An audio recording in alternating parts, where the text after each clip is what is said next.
Assalamualaikum dan salam Malaysia Madani. Kembali membicarakan 5 berita pilihan dalam berita 5 at 5.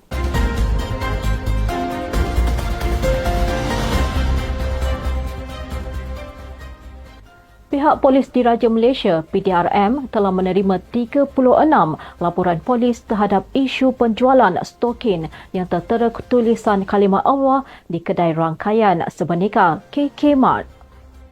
Timbalan Menteri Dalam Negeri Datuk Seri Dr. Syamsul Anwar Nasarah mengumumkan bahawa Kementerian Dalam Negeri mengambil isu ini dengan serius dan telah melakukan pemeriksaan di semua premis KK Mart di seluruh negara. Hasil pemeriksaan menunjukkan bahawa KK Mart telah menarik balik semua stokin berkenaan di semua cawangannya, namun siasatan lanjut akan dilakukan terhadap pengurusan dan vendor yang terlibat. Tegasnya, jika terdapat kesalahan yang disabitkan, pihak yang berkaitan boleh dikenakan hukuman denda sehingga RM20,000 Malaysia atau penjara tidak melebihi 3 tahun atau kedua-duanya. Untuk rekod, kertas siasatan telah dibuka oleh PDRM untuk menyiasat isu penjualan stokin bertulisan kalimah Allah di KK Mart, di mana siasatan dilaksanakan di bawah Seksyen 294A Kanun Keseksaan dan Seksyen 233 Akta Komunikasi Multimedia 1998. Pergerakan Puteri UMNO Malaysia berharap penguatkuasaan undang-undang yang lebih tegas dilaksanakan bagi memastikan tiada pihak membangkitkan isu kesucian agama Islam.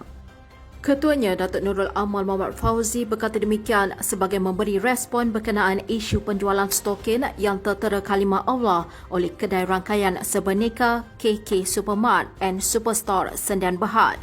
Beliau menyeru agar undang-undang sedia ada ditingkatkan dan tindakan yang lebih tegas diambil untuk memberi pengajaran kepada pihak yang ingin bermain dengan isu sensitif seperti agama, bangsa dan institusi diraja.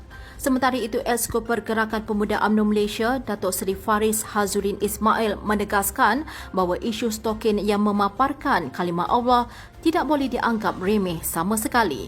Ini kerana katanya bagi masyarakat Islam, penggunaan kalimah Allah mempunyai kesan mendalam terhadap nilai agama dan kepercayaan. Tegasnya, prinsip menghormati dan sensitiviti terhadap agama kaum lain adalah penting dalam masyarakat berbilang kaum seperti Malaysia. Esko Pergerakan Pemuda UMNO Malaysia, Tengku Muhammad Hafiz Tengku Adnan menggesa semua pihak untuk lebih sensitif terhadap isu yang melibatkan keharmonian agama dan kaum dalam negara. Beliau yang juga Ketua Penerangan UMNO bahagian Putrajaya menjelaskan tindakan penjualan stokin dengan kalimah Allah bukan hanya merosakkan keharmonian tetapi juga memperlihatkan kurangnya sensitiviti terhadap nilai agama. Beliau membidas setengah pihak yang menganggap tindakan pemuda UMNO sebagai cuba mengeksploitasi isu tersebut untuk kepentingan politik. Hal ini berikutan kelantangan pemuda UMNO berkaitan isu tersebut malah membuat laporan polis di setiap negeri agar pihak berkuasa dapat mengambil tindakan segera. Baginya, tindakan pemuda UMNO membuat laporan polis adalah langkah sewajarnya untuk memastikan KK Mart agar lebih sensitif dan memperbaiki sistem prosedur perniagaan mereka demi memelihara keharmonian agama dan kaum dalam negara.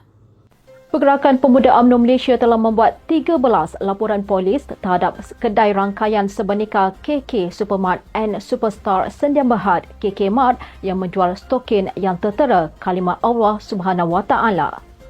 Ketuanya, Dr. Muhammad Akmal Saleh berkata, laporan polis yang dilakukan di setiap negeri itu dilakukan selepas Ketua Polis Selangor, Husin Omar Khan, memaklumkan kepada media bahawa polis tidak menerima sebarang laporan mengenai isu membabitkan penjualan stokin tersebut.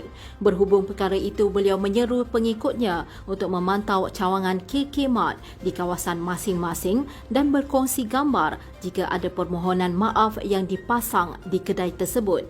Selain itu, beliau telah mengarahkan semua pergerakan pemuda UMNO negeri untuk membuat laporan polis untuk membolehkan siasatan mengikut Seksyen 298A Kanun Keseksaan dibuat.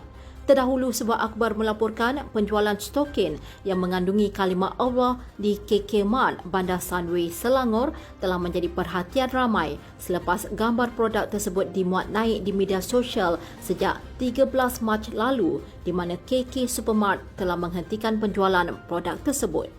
Barisan Nasional Sabah telah merangka manifesto dan janji baharu untuk menghadapi pilihan raya negeri ke-17 dan menyatakan bahawa satu pasukan telah dibentuk untuk merangka manifesto yang padat, jelas dan mampu ditunaikan. Pengerusi Barisan Nasional Sabah, Datuk Seri Bermohtaradin berkata beliau telah menerima saranan daripada barisan tertinggi BN dan UMNO agar disediakan satu tawaran baharu untuk menarik kembali sokongan rakyat kepada parti itu sempena menghadapi pilihan raya negeri ke-17 akan datang. Jelasnya manifesto tersebut akan memberi tumpuan kepada pembangunan infrastruktur, pemulihan ekonomi dan penawaran kepada pengundi muda. Beliau memberi jaminan bahawa manifesto Barisan Nasional Sabah adalah janji yang mampu dilaksanakan dan bukan sekadar janji bulan bintang seperti yang dilakukan oleh parti lain yang akhirnya gagal ditunaikan.